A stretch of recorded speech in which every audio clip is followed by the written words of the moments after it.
vlogger. Ito yung sinasabi ko kahapon, ha. Huwag nyo pinagpapaniwalaan itong mga vlogger na to. Vlogger na kumakaladkad sa pangalan nila AFP Chief of Staff General Romeo Browner Jr.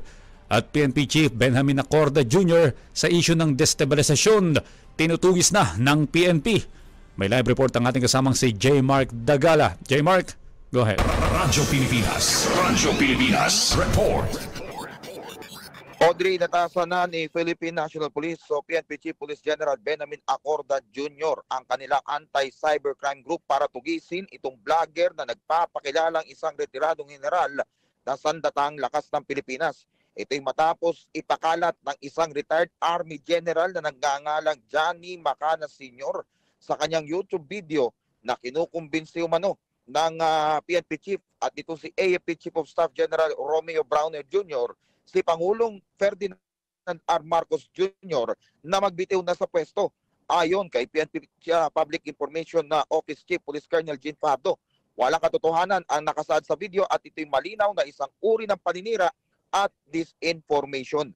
Dahil dito, nanawagan ng PNP sa publiko na huwag ipakalat ang video dahil bukod sa wala ng katotohanan ng nilalaman nito, may katapat din itong kaparusahan salig sa umiiral na Anti-Cybercrime Act of 2012. Nabatid na ang YouTube page na The General's Opinion ay mayroon ng mahigit 100,000 subscribers at followers. Pakinggan natin, Audrey, ang bahagi na pahayag. Sa pagkakataon pong ito ay nakikiusap po tayo sa ating mga kababayan na mag-ingat po tayo sa pagpo-post at pag-share po ng mga information, unverified information at that, sa ating pong mga respective social media accounts. Maging responsable po tayo lahat dahil maaari po tayong maharap sa iba't ibang kaso for spreading unverified and fake news. Yung ating pong Chief PNP ay nagbigay na po ng utos sa ating anti-cybercrime group and other regional directors and field commanders to intensify the conduct of cyber patrolling and to validate all videos circulating on social media. Yan nga tinig, Audrey, ni PNP Public Information Office Chief Police Colonel Jean Pardo, Audrey. Alright, maraming salamat, J. Mark Dagala. So, mga kababayan, yung mga ganitong uri ng pagpapakalat ng fake news, may agenda yan. Hindi man natin alam kung ano yung agenda. Of course, wala namang ibang dahilan yan, kundi manggulo lamang. Ngayon pa man, mayroong kaakibat na kakaharapin yan laban sa batas. Yan po yung pagpakalat ng maling impormasyon. Okay, paano ba natin malalaman? Kasi meron tayong ilang mga kababayan na andaling mapaniwala sa mga ganitong balita. Well, ang trabaho natin bilang mga Pilipino, mga kababayan, i-inform din natin, hindi makipagdebate sa mga kakilala natin. Lalo na pag may mga gatherings, hindi maiiwasan na pag-uusapan yung politika, reliyon, at kung ano-ano pa.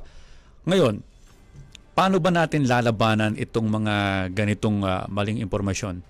Fake news po yan. Malinaw na malinaw. Nung Rizal Day lang, magkasama si FP Chief of Staff General Romeo Browner at saka si Pangulong Ferdinand R. Marcos Jr. kasama pang First Family. Wala pong katotohanan yan.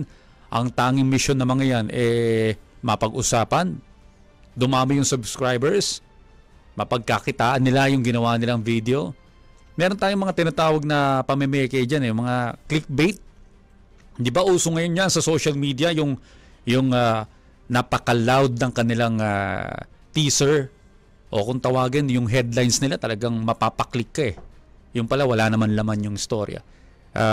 Sa ganitong pagkakataon, mga kababayan, kapag kasiraan ng gobyerno, no, may agenda po yung mga yan. Ang agenda niyan manggulo, gumawa ng confusion. Yung unit team na binoto, hinalal nung nakaraang national elections, gusto niyang buwagin.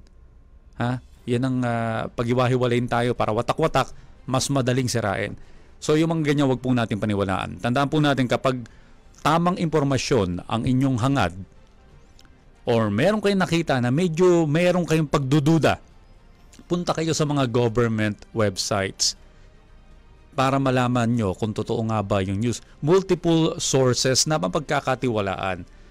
kami man dito sa pagbabalita, no, pag may mga breaking news, bago namin ilabas yan, nakikipag-coordinate muna tayo sa mga kinaukulang ahensya kung totoo ba na nangyari ang isang breaking news bago ilabas sa balita. Kasi kung hindi, edi marites lang tayong lahat niyan. Mga balitang walang kasiguraduhan kung totoo o hindi. Pero sa ganyang pagkakataon, ito, isa pa ha. Recently, meron ding inilabas na na isa pang edited documents. Ang dali na po lahat naman tayo may cellphone, Ang dali na mag-edit ngayon. Madaling mag-edit ng video. Ako nag-edit ako ng video sa pamamagitan ng cellphone ko. Lalo na yung mga pictures. Alam nyo mga kababayan, halimbawang ang Malacanang merong announcement. May announcement. Di ba naglalabas yan ng memo?